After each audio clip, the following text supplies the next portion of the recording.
Hello everyone, welcome to the YouTube channel of Government Girls College Taranagar. This is Mukesh with a new topic food and nutrition. तो आगे की कुछ videos के अंदर हम digestive system discuss करेंगे, लेकिन डाइजेस्टिव सिस्टम में जाने से पहले हम फूड और न्यूट्रिशन के बारे में देखेंगे. So let's begin.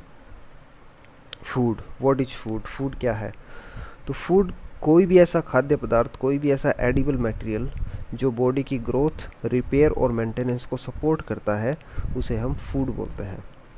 या फिर ऐसा कोई भी एडिबल सब्सटेंस, ऐसा कोई भी खाद्य पदार्थ जो हम अपनी न्यूट्रिशन की डेली रिक्वायरमेंट को पूरा करने के लिए कंज्यूम करते हैं, उसे हम फूड बोलते हैं. अपनी बॉडी के अंदर फूड जो भी वर्क करता है वो इसमें पाए जाने वाले न्यूट्रिएंट्स के थ्रू करता है. बॉडी न्यूट्रिएंट्स को अपनी ग्रोथ के लिए यूज करती है और ये न्यूट्रिएंट्स बॉडी को हेल्दी और स्ट्रॉन्ग रखने के लिए ज़रूरी होते हैं.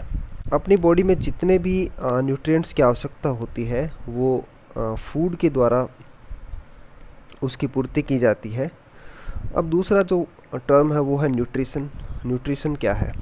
न्यूट्रिशन एक ऐसी प्रोसेस है जिसके द्वारा बॉडी फूड में पाए जाने वाले एलिमेंट्स को, फूड में पाए जाने वाले फैक्टर्स को अपनी ग्रोथ और मेंटेनेंस के लिए यूज करती है, एक हेल्दी लिविंग के लिए. सो न्यूट्रिशन एक ऐसी प्रोसेस है जिसके द्वारा बॉडी फूड को अपनी ग्रोथ और मेंटेनेंस के लिए यूज करती है. न्यूट्रिशन को हम एक साइंस भी मानते हैं, बायोलॉजी की एक ब्रांच मानते हैं. तो यह फूड और हेल्थ से इसके रिलेशनशिप के अध्ययन से संबंधित होती है. और एक्चुअल में ये फूड के जो फैक्टर्स हैं जिन्हें हम न्यूट्रिएंट्स बोलते हैं, तो उनके बॉडी ग्रोथ, डेवलपमेंट और मेंटेनेंस के अंदर रोल से कंसर्न्ड होती है, रोल से संबंधित होती है कि जो डिफरेंट टाइप के न्यूट्रिएंट्स है ये बॉडी के डिफरेंट फंक्शंस के अंदर कैसे अपना रोल प्ले करते हैं. तो इससे संबंधित बायोलॉजी की ब्रांच को न्यूट्रिशन कहा जाता है. न्यूट्रिशन बहुत सारी प्रोसेसेस का एक कॉम्बिनेशन है जिसके द्वारा लिविंग ऑर्गेनिजम्स फूड को रिसीव करते हैं, इन्हें यूज करते हैं. तो फूड में उपस्थित डिफरेंट टाइप की जो मटेरियल्स है, डिफरेंट टाइप की जो फैक्टर्स हैं, उन्हें अपने ग्रोथ, मेंटेनेंस और अपने डिफरेंट पार्ट्स के रिपेयर के लिए यूज करते हैं. न्यूट्रिशन के ऑब्जेक्टिव्स क्या है? क्यों चाहिए न्यूट्रिशन? तो पहला होता है अपनी बॉडी के फिजिकल और मेंटल ग्रोथ और डेवलपमेंट को प्रमोट करने के लिए न्यूट्रिशन की आवश्यकता होती है. दूसरा, टिश्यूज और सेल्स की बिल्डिंग और इनके रिपेयरिंग के लिए, जो कि इन्फेक्शन और इंजरी के द्वारा डैमेज हो सकते हैं. बॉडी को एनर्जी की रिक्वायरमेंट होती है डिफरेंट टाइप के फंक्शंस कैरी आउट करने के लिए, तो ये न्यूट्रिशन के माध्यम से प्रोवाइड किया जाता है. और इन्फेक्शंस और डेफिशिएंसी डिसऑर्डर से बचाने के लिए भी न्यूट्रिशन की आवश्यकता होती है. Classification of food. तो फूड के क्लासिफिकेशन के कई तरीके होते हैं. जैसे फर्स्ट जो है वो है classification of food by origin, कि फूड का सोर्स क्या है, कहाँ से ये आते हैं. तो इसके बेसिस पे फूड दो टाइप का हो सकता है. पहला है फूड्स ऑफ प्लांट ओरिजिन, दूसरा है फूड्स ऑफ एनिमल ओरिजिन. जैसे प्लांट ओरिजिन के अंदर वेजिटेबल्स, फ्रूट्स, नट्स, ऑयल्स, तो ये सारे प्लांट ओरिजिन के फूड होते हैं. और दूसरे जो एनिमल ओरिजिन के फूड है, जैसे फिश, लीवर, मिल्क, किसी भी टाइप का मीट या फिर बटर, तो ये एनिमल ओरिजिन के फूड होते हैं. दूसरा जो मेथड है वो होता है classification of food by chemical nature. तो केमिकल नेचर के बेसिस पे फूड को हम 5 कैटेगरीज के अंदर डिवाइड करेंगे. Number 1 carbohydrates, number 2 proteins, number 3 fats, number 4 vitamins and number 5 minerals. ये डिपेंड करता है इनके केमिकल नेचर के ऊपर कि इनका केमिकल कंपोजिशन क्या है, इनके केमिकल प्रॉपर्टीज़ क्या है. तो इसके आधार पे इनको हमने 5 ग्रुप्स में क्लासीफाई किया है.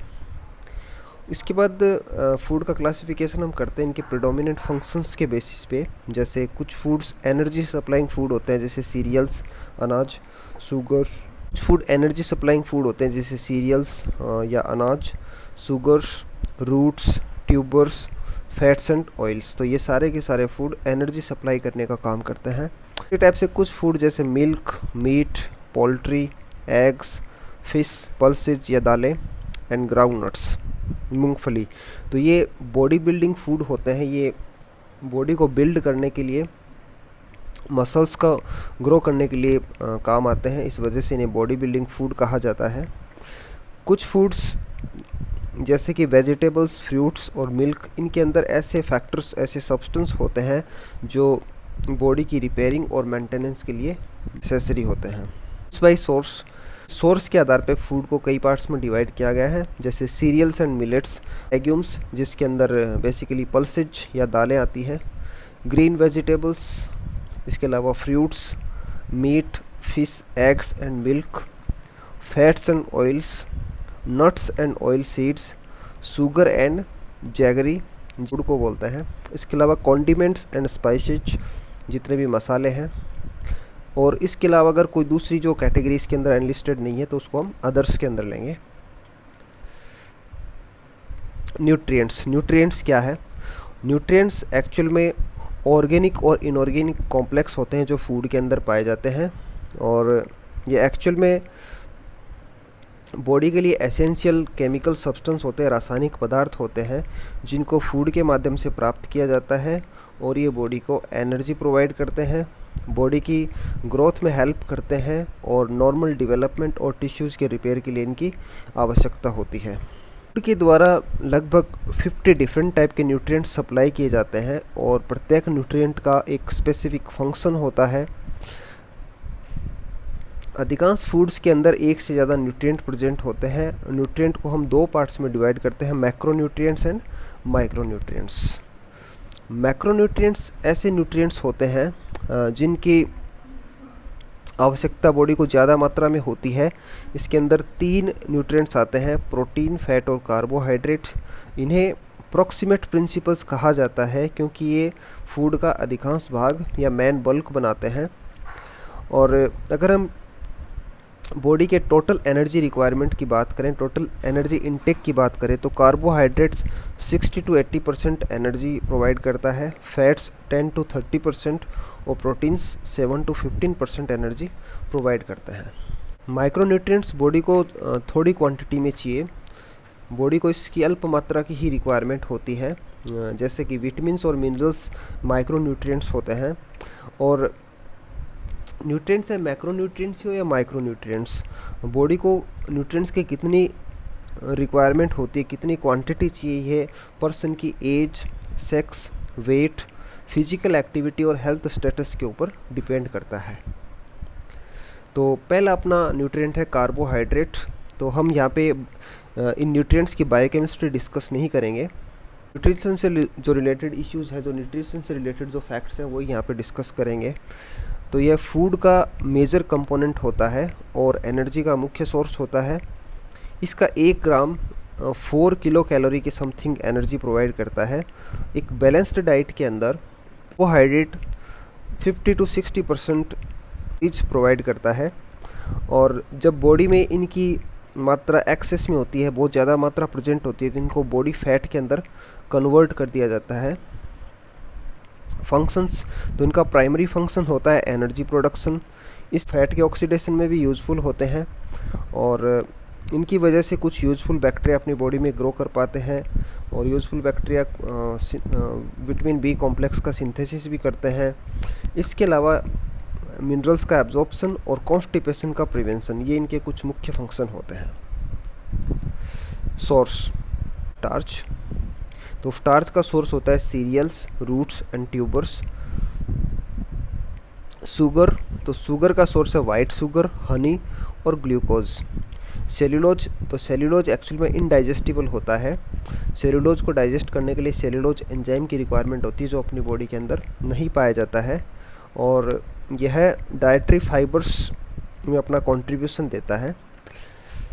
डेली रिक्वायरमेंट की अगर बात करें तो चिल्ड्रन को 60 to 250 grams per day carbohydrate की रिक्वायरमेंट होती है। एडोलिसेंट्स, वयस्क को 400 ग्राम, जिसमें मैन को 300 to 700 और वुमेन को 240 to 540 ग्राम्स कार्बोहाइड्रेट की पर डे रिक्वायरमेंट होती है। प्रोटीन्स एक्चुअल में सभी बॉडी पार्ट्स के बिल्डिंग मटेरियल होते हैं, जैसे कि muscles, brain, blood, skin, hair, nails, bones और बॉडी फ्लूइड्स। तो ये जितने भी कंपोनेंट्स हैं ये सारे के सारे प्रोटीन के बने होते हैं। प्रोटीन एडल्ट बॉडी वेट का 25% पार्ट बनाता है और प्रोटीन एक्चुअल में अमाइनो एसिड्स के बने होते हैं। अमाइनो एसिड्स को हम बायोकेमिस्ट्री में डिस्कस करेंगे। फंक्शंस, प्रोटीन सेल्स और टिश्यू के बिल्डिंग ब्लॉक्स की तरह कार्य करता है। इनके इनॉर्मस फंक्शन होते हैं, इनके काउंटलेस फंक्शन होते हैं प्रोटीन्स के। जैसे एक बेसिक अगर फंक्शन की बात करें तो जैसे हीमोग्लोबिन है, तो हीमोग्लोबिन का ग्लोबिन पार्ट प्रोटीन का बना होता है और हीमोग्लोबिन ऑक्सीजन के ट्रांसपोर्ट का कार्य करता है। मसल कॉन्ट्रैक्शन को रेगुलेट करते हैं, जैसे दो प्रोटीन एक्टिन और मायोसिन, तो ये मसल कॉन्ट्रैक्शन के लिए एसेंशियल होते हैं। इसके अलावा जितने भी एंजाइम्स हैं वो प्रोटीन होते हैं except for ribozyme. Hormones nature के होते हैं, सारे हॉर्मोन्स पेप्टाइड नेचर के नहीं होते हैं, अधिकांश हार्मोन पेप्टाइड नेचर के होते हैं। इसके अलावा कुछ सीक्रीशंस ऐसे होते हैं जिनके अंदर प्रोटीन पाए जाते हैं जो कि एंजाइम के सिंथेसिस के लिए इम्पॉर्टेंट होते हैं। इसके अलावा डाइजेस्टिव जूसेज या डाइजेस्टिव एंजाइम्स ये भी प्रोटीन्स होते हैं। और एंटीबॉडीज़ भी ग्लाइकोप्रोटीन्स होते हैं, अर्थात ये प्रोटीन के बने होते हैं जो बॉडी को इम्यूनिटी प्रोवाइड करते हैं। कुछ केसेस के अंदर प्रोटीन्स एनर्जी सोर्स का भी फंक्शन करते हैं और प्रोटीन का 1 ग्राम लगभग 4 किलो कैलोरी एनर्जी प्रोवाइड करता है। प्रोटीन के सोर्स 2 मेन सोर्स होते हैं प्रोटीन के। पहला है एनिमल सोर्स, जैसे मिल्क, एग्स, मीट, फिश और चीज़। प्लांट सोर्सेज जैसे कि पल्सेज या दालें, सीरियल्स, अनाज, बीन्स, नट्स और मेवे और सोयाबीन। तो ये कुछ प्रोटीन्स के सोर्सेज होते हैं। उसके बाद है फैट्स। तो फैट्स एक्चुअल में फैटी एसिड्स के बने होते हैं, ये छोटी यूनिट्स होती है फैटी एसिड्स। तो ये एक्चुअल में फैटी एसिड और अल्कोहल के एस्टर्स होते हैं। फैटी एसिड्स 2 टाइप के होते हैं, पहला है सैचुरेटेड और दूसरा है अनसैचुरेटेड फैटी एसिड्स। तो सैचुरेटेड फैटी एसिड्स जितने भी एनिमल फैट्स होते हैं वो सैचुरेटेड फैटी एसिड के अंदर आते हैं except for fish oil. Unsaturated fatty acids जितने भी वेजिटेबल ऑयल्स है except coconut and palm oils वो अनसैचुरेटेड फैटी एसिड होते हैं। तो कुछ अनसैचुरेटेड फैटी एसिड जैसे कि लिनोलिक एसिड, लिनोलेनिक एसिड, तो ये एसेंशियल फैटी एसिड्स होते हैं। इनको बॉडी के अंदर प्रोड्यूस नहीं किया जा सकता, इनको फूड के साथ लेना होता है, डाइट के साथ लेना होता है इन्हें, इसीलिए इन्हें एसेंशियल फैटी एसिड्स कहा जाता है।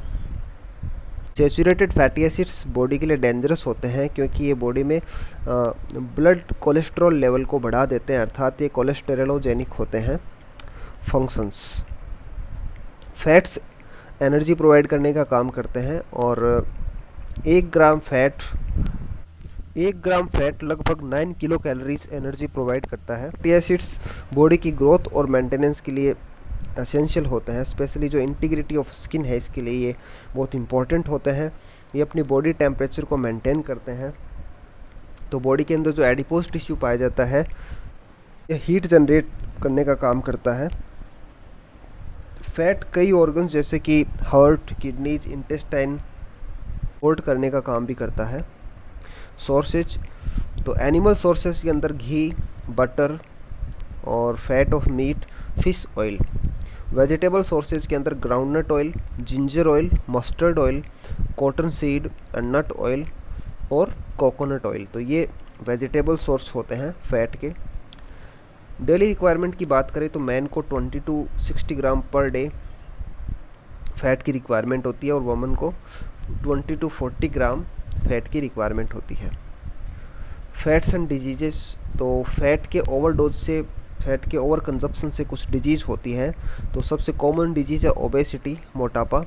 दूसरी है फ्रेनोडर्मा जिसके अंदर स्किन रफ और ड्राई हो जाती है, जिसे हम टोड स्किन के नाम से बोलते हैं। और इसके अलावा कोरोनरी हार्ट डिजीज़, तो सैचुरेटेड फैट्स के ज़्यादा इंटेक से कोरोनरी हार्ट डिजीज़ हो जाती है क्योंकि इसके अंदर वेसल्स के अंदर प्लाक फॉर्मेशन हो जाता है। आज के वीडियो में हम इतना ही पार्ट पढ़ेंगे फूड एंड न्यूट्रिशन का। नेक्स्ट पार्ट के अंदर हम डिस्कस करेंगे vitamins and minerals. So that's all we have in this video. Thank you so much for watching.